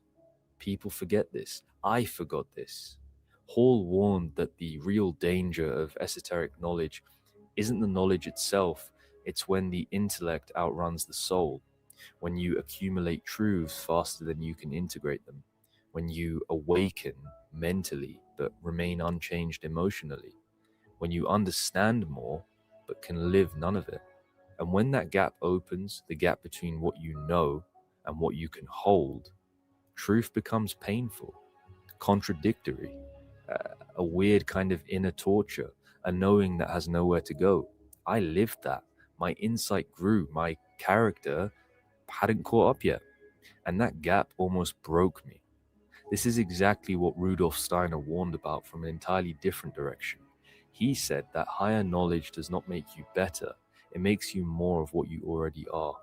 So if you approach higher truth without things like shadow work, discipline, humility, and emotional development, your shadow intensifies, your wounds enlargen, your instability amplifies, and your disconnection deepens. Steiner said that higher knowledge, when approached without the corresponding development of character, humility, and inner discipline, doesn't liberate the soul, it unbalances it. In other words, the problem isn't that truth is too dark, it's that it arrives before the soul has learned how to carry light and shadow at the same time. And again, the core of it all, awareness rises, capacity does not. You see what is real before you've built the inner strength to live in that reality. You dismantle your worldview before you've built a self that is strong enough to stand without it. And this gap, once again talking about gaps here, between seeing and being, births things like bitterness, collapse, isolation, nihilism, the illusion of being too awake for this world. But you're not too awake. You're awake without being rooted. There's a key difference. When the mind wakes up before the heart, when intellect outruns embodiment, when insight surpasses emotional capacity, you see everything clearly, sure, but you cannot carry what you see. And that's why awakening feels like poison at first. It isn't because you're seeing the wrong things. You're just seeing them too early, too fast, without the inner foundations that turn truth into wisdom. This is the stage nobody talks about, the stage where awakening breaks you before it builds you. And it leads directly into the next section, how to turn that poison back into medicine. Here's something I wish someone told me when I was drowning in this. You don't escape the poison by running from it. You escape it by digesting it, which I know sounds very strange, but what I'm talking about is integration, letting it change you, but not hollow you. This is the part of awakening that, as I like to say, builds a human being rather than destroys one. If my descent exposed everything unhealed in me, then the ascent required one thing. I had to become the person who could hold what I had seen. This is where the great work begins, not in the reading or the theories, the becoming. Let me tell you what that looked like. The moment I saw how bitter I'd become, I had to face something uncomfortable. My higher awareness wasn't wisdom, it was a shield. I wasn't distancing myself because the world was unconscious. I was distancing myself because I was overwhelmed. Contempt was just a mask for fear. It was easier to judge the world than admit I no longer knew how to belong to it. What changed everything was this single realization. The people I was calling asleep were carrying wounds I hadn't even begun to face. Once I saw that, I couldn't unsee it. People aren't programmable NPCs. They're scar tissues wrapped in routines. They're stories shaped by heartbreak and upbringing and invisible battles you or I will never understand. And when that really hit me, contempt softened. I recognized myself in them again. This wasn't Nietzsche, this wasn't philosophy, this was humanness returning after years of armor. And as someone that used to be the least compassionate or empathetic human being ever, I can confidently tell you now that compassion isn't a moral stance. It's the natural outcome of finally putting the shield down. There was a point where I genuinely didn't know what to do anymore. Charles. Once everything appeared constructed, society, identity, goals, I lost the ability to move. This was peak Dark Night of the Soul for me. Why participate in any of it if it's all inherited and ultimately fake? Here's the turning point. Just because meaning isn't given doesn't mean meaning becomes a responsibility. That hit me deeper than any philosophical text ever did. What does it mean? Well, some things in life matter because you're told that's the case, or the world tells you, right? But the things that shape your soul matter. How much longer is because this you video? choose them. It's almost done. I love that Decision. picture. So when the old script dissolves, you're forced to ask yourself things like, okay, what is worth living for now? What will I Because give I'm going my to jump time off to? after the video. What deserves my devotion? And these questions don't paralyze you, they animate you. Participation doesn't mean pretending Should never life put is a an bird in a illusion. cage. It's about choosing what is real for you now, free from all the previous baggage you were carrying. And this is kind of where absurdism shifts from despair to defiance. Not nothing matters, but if nothing is guaranteed to matter, then everything you consciously choose matters by default. This is the one that nearly took me out. Once you start learning everything is symbolic, everything is illusion, everything is constructed, you start drifting. You start floating above your own life. You live in metaphysics rather than Is it just harmonics, me or in theories rather than touch, in symbolism rather than breath. I've got a pill that will be bitter for some to swallow. Awakening isn't about exiting your life. It's an invitation to return to your life, this time with deeper eyes. It was around this time in my own journey that Carl Jung's work became my lifeline. Jung didn't say, escape the unconscious. He said, make the... What was that, Don? Sorry, I was in the other room where to pause it.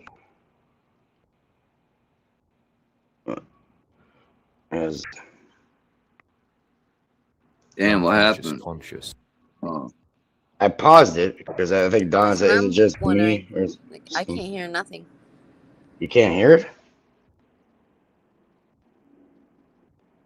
Weird. The audience can, everyone can hear it, right? I paused it now. Yeah. Integrated. That problem Hold happens it. every day. Or the stream, or sometimes there's people on it that can't hear each other. It's weird. Yeah, that's what it is. Can't be what it ain't. Become whole through it. And that's the part I had skipped. The reason the knowledge poisoned me wasn't because I saw the hidden architecture of reality. It was because I never turned that same gaze inward. Shadow work became the bridge back into my life. When I started asking, why was I drawn to certain truths? What wound was interpreting the information for me? What unconscious beliefs were coloring everything I saw? What part of me benefited from staying detached? The disassociation that I was experiencing cracked, not instantly, gradually, like thawing ice. I didn't return to the world, I returned to myself inside the world. That's what I believe incarnation really is about. Not floating above your life Can you or hear hiding in this? mystical concepts, but Because I can't. Yeah, Don. Maybe if you refresh and come back, it'll probably work. You're telling me you couldn't hear the entire time the video?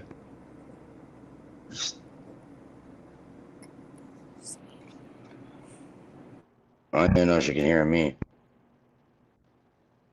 Charles, can you tell her to refresh her browser and rejoin? No.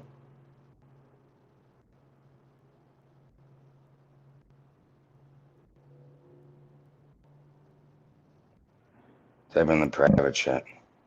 Add her so it pops up.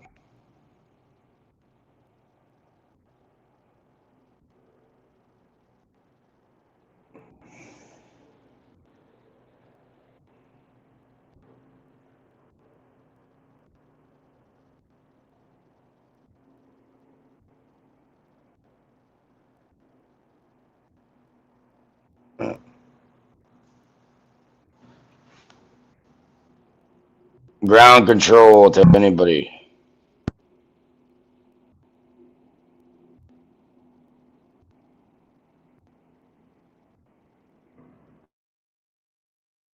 coming back into your body, into your relationships, into the present moment, fully conscious. Incarnation is when the truth you've seen doesn't pull you out of life, it pulls you into it with clearer eyes. And that's the opposite of escape.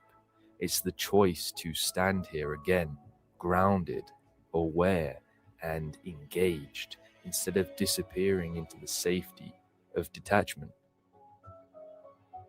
If the earlier stages were about clearing the poison, this stage is about forging gold from the residue. Alchemy isn't metaphor here, it's literally soul work, turning the lead of your collapsed world into the gold of a self you consciously choose. Here's how it works. Awakening burned away the old meaning. Shadow work revealed why the old meaning held me. Now I had to choose new meaning consciously. Alchemy is the moment you look at the raw material, in other words, your wounds, your insights, your dismantled worldview, and you decide, this is the material I will build from now. What will you serve? What will you honor? What values are worth living by? What inner laws will you write for yourself? Meaning doesn't float down from the heavens. It's forged through devotion. This is the alchemy a lot of people miss. The same knowledge that cracked me open and poisoned me when I wasn't ready became the gold I stand on once I did the inner work. Awakening burns away illusion. Alchemy builds something real in its place. And that brings us to the final part of today's video, the part where I talk directly to the version of you who is still stuck in the collapse. I want to end this by being honest about why I even made this video in the first place. Again, it wasn't to warn you away from esoteric knowledge or to romanticize awakening. I made this because esoteric knowledge is a double-edged sword. It really is. It can crack you open, it can destabilize you, it can make you bitter, detached, resentful of the world. I experienced that firsthand. However, it can also do something else, something most people never get to. It can force you into responsibility. See, once you've seen beneath the surface, you don't get to pretend you haven't. You don't get to blame the system forever. You don't get to stay collapsed, cynical, or inert and call it insight. That's where a lot of people get stuck. They see corruption everywhere, but never look at the unconscious patterns running them. They talk about control, manipulation, hidden forces, but never do the inner work that would make them uncontrollable. They externalize evil and never ask how they quietly feed it. Here's another uncomfortable truth, something I learned the hard way.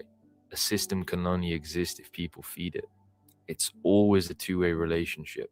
The people who shout the loudest about what's wrong with the world are often the ones who haven't integrated anything inside themselves. No embodiment, no accountability, no action, just ideas that never take root. That's not awakening, that's imbalance. And this point in your journey is where esoteric knowledge stops being just theory and starts becoming a demand. Why? Because if you can see the patterns, if you can see how unconsciousness replicates itself, if you can see how inner fragmentation becomes outer systems, then the responsibility doesn't belong out there anymore. It comes home. Change doesn't begin at the macro level. It never has. It begins at the micro, in the individual psyche, the individual shadow, the individual capacity to hold and embody what they claim to understand. Every time you meet an uncomfortable part of yourself instead of projecting it, every time you choose responsibility over resentment, every time you bring awareness into your behavior instead of hovering above it, you are shaping the world we all share. And I'm not talking symbolically here, I mean literally. This is why applied knowledge becomes wisdom, and wisdom, when lived, becomes gnosis.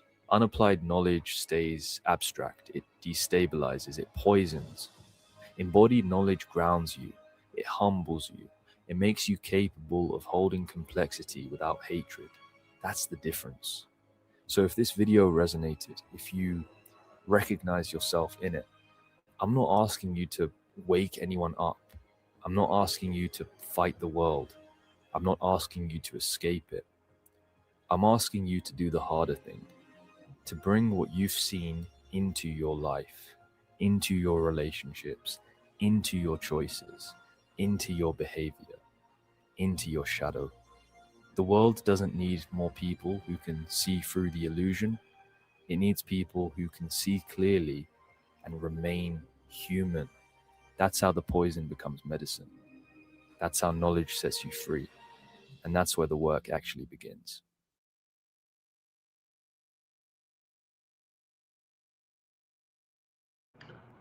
There you have it. Video is done, Charles. I thought it was insightful in a way.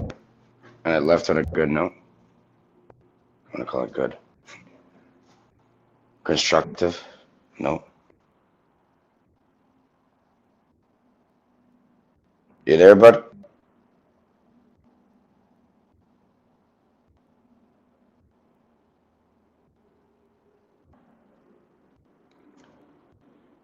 Chuck. You there, bud? Maybe he's doing something quick.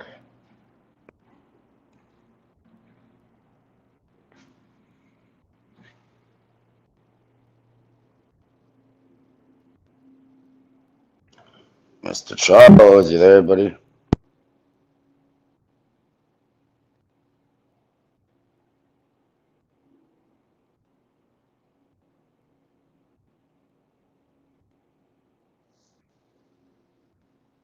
No. He's probably dealing with some. Be back, I'm assuming.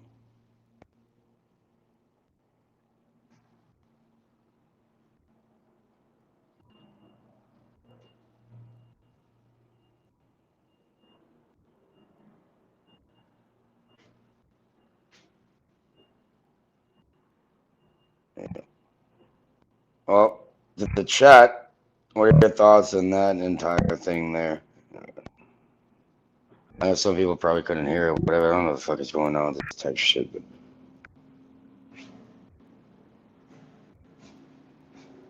I thought it was insightful and interesting thing to deal with, you know what I mean? Personally. Yeah.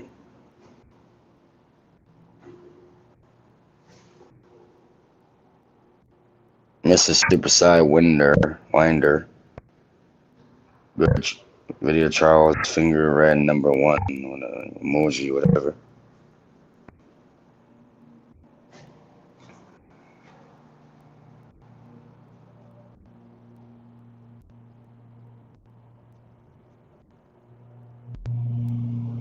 Saying they played okay, Cage. Okay, well, yeah, as long as someone got something like that.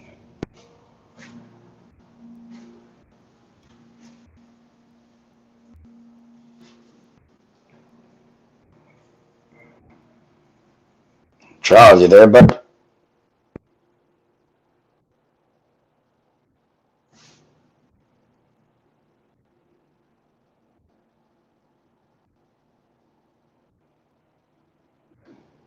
I don't know what's going on.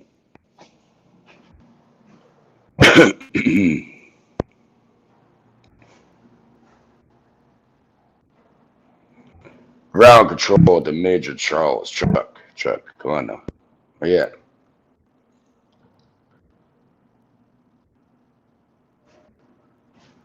My bad. I was using the bathroom. I forgot to let everyone know. Oh, you don't gotta let people know you're using the bathroom. I figured you're doing something. It's your own business. But What are your thoughts on that? What are your thoughts on that video? 5 minutes? What channel was that? Hold I don't know. I randomly found it the other day. I don't know what the channel's called. Let me see. Okara Wisdom.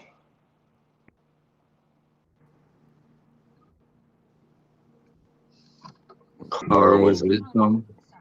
I'm gonna look them up. Let me subscribe to him, actually. Let me look at the channel. Okara Wisdom.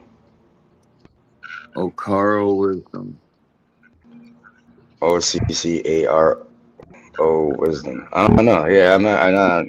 I just randomly found it.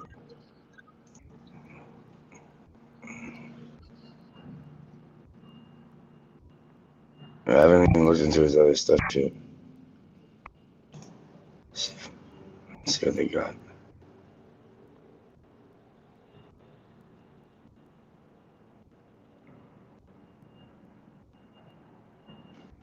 How the secret teams of all ages changed my life. Hermetic principles. Yeah, there's not too many videos on here, but they seem interesting.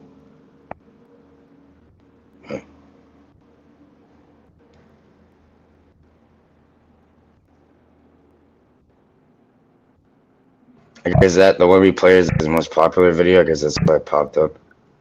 The other ones don't have too.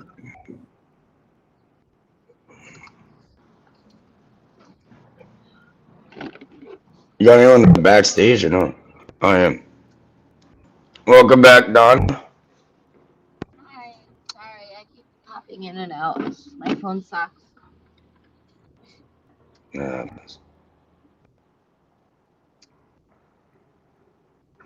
It happens, you know what I mean? Welcome back. Yeah, I just stuck to him. Yeah, I don't even know who this person is. I was like, the shit just popped up, and I went to when I was going to sleep or something. I listened to it while I was sleeping. Or something. What's up, Alchemos? We got Wayne, Peace to Wayne, Alchemos, Mr. Infinite, Finality. We got Marlene. Peace to everyone in the chat. You have a great day too, Candy. I'm gonna be jumping off here in 3 minutes. Hey, but before you jump off, can I drop the link? Because you know you can just end the stream and people would talk backstage or whatever. Maybe some people want to do that because I've noticed like some people really don't want to be public and talk. Drop the link there. I don't know. It's up to you. I don't care. Well, let's drop that in there, and there's only a few minutes left here publicly, and then maybe some people want to come talk or some. Peace to Renegade. Thanks for coming up, Renegade. And there's a link. Peace to In the Groove.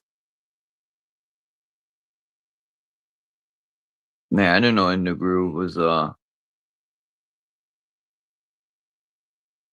here. That's who I think should link up too, is In the Groove and Renegade, man. They're both into music. I would love to make an album and I still could. You know, I could make my first album. Also, I want to use people from the community's talent. You know, you got Renegade. He's a DJ. He makes music. He plays instruments. And the Groove has like a whole setup. The dude has like a whole studio Yeah. and stuff. Yeah. Then you got Groove, who is the Groove professional, the Groove master, the Groove Lord, Lord Groove. That's your new name, Lord Groove. Straight up. What up, Lord Groove? I'm withdrawing. I need more Airhead candies. Hey, I dropped the link for people. If anyone wants to join, you can. Buddy, Charles is about to go deal with this stuff, right? But yeah, the link will still be open after this shit gets shut down online. Yeah. We'll be serving e-pills, crushed Xanax. No, none of that. Hey, we don't need all that, bro. I don't even know what crushed Xanax is. I just made that up, but it almost seems like Xanax that's been crushed. It's pretty simple. We'll spike a drink with it, make her lose her memory. Look at this shit I found, man. I tried to well, I didn't try, I actually did look it up. Hold on. What? Because I've been wanting shrooms lately. Mushrooms? I wanted to go on a spiritual journey, man. It's been a long time. And mycology and stuff. Huh? Mycology? Like, you know about mycology or fungi and you're a fun guy, aren't you, bud? Woo! Where the fuck is this?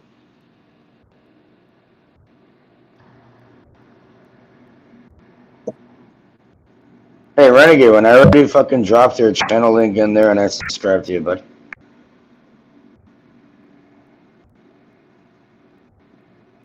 Show some love and support.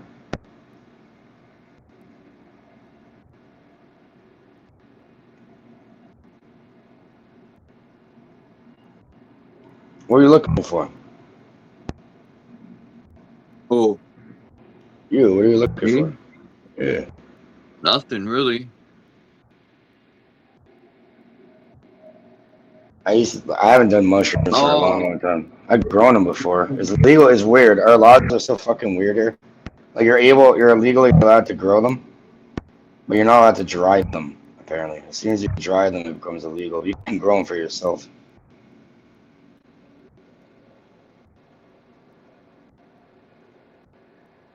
They're advertising buds on this thing, man. These buds look good. You know what's weird, Charles? Like I had a family friend that passed away, and I guess they're pinning or whatever. When I came back from the funeral, the whole mushroom, it's called a flush. They're all flushing out the damn fucking substrate. When I came back, and I felt like they're like haunted or something with this spirit, so I couldn't take them for a long time. It freaked me out. I left for that funeral. I came home to a whole thing filled with mushrooms. Like, what the fuck?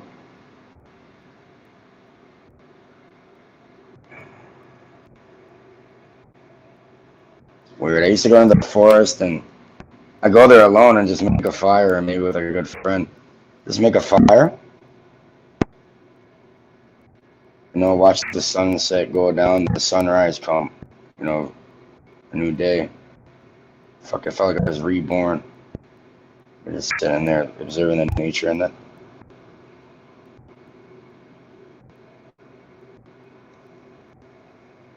Fucking. I've had a long time. Fuck that shit. I'm done with all types of psychedelics and entheogens. I mean, I already learned what I need to learn from. Well, that's what I'm looking for. I got sidetracked, like a track on the side. Okay, what are you looking for? Hold on. Just see.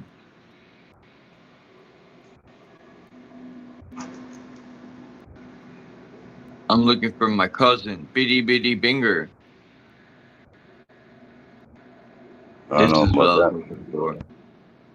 This right here. Yeah, you can eat them fresh, but it's harder to eat them fresh because you need to eat a whole way bunch of them. 'Cause it's like they're like 90% water. You can make a tea out of them. It looks like electric. It's like an electric blue color if you make them fresh on a tea. Looks like fucking blue Gatorade, but it's like electric blue.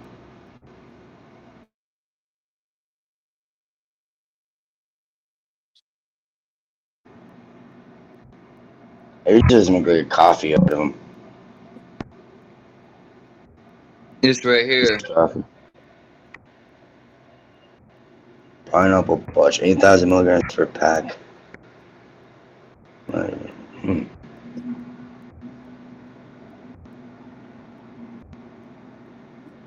But at the top, I think it says no psilocybin.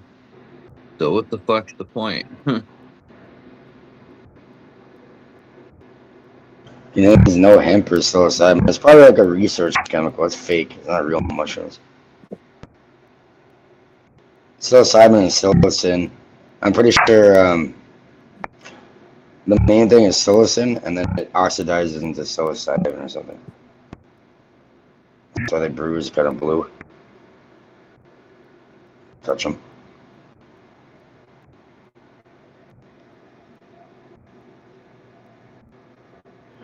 Yeah, I wouldn't trust that shit. Or maybe they're just saying that for legal purposes. Like, it definitely doesn't contain that, but it does. Like, I don't know what the fuck they're up to there, but it's only a third of an ounce.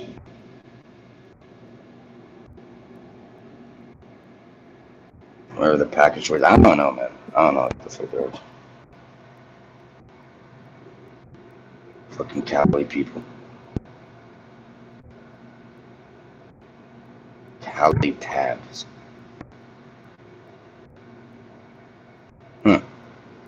Yeah, I'm not too sure about that, but I gotta jump off here. Appreciate y'all coming through. no one's in the back. No one's hopped up for the. Yeah. And I'll see y'all next time, man. I'm out. All right, everybody.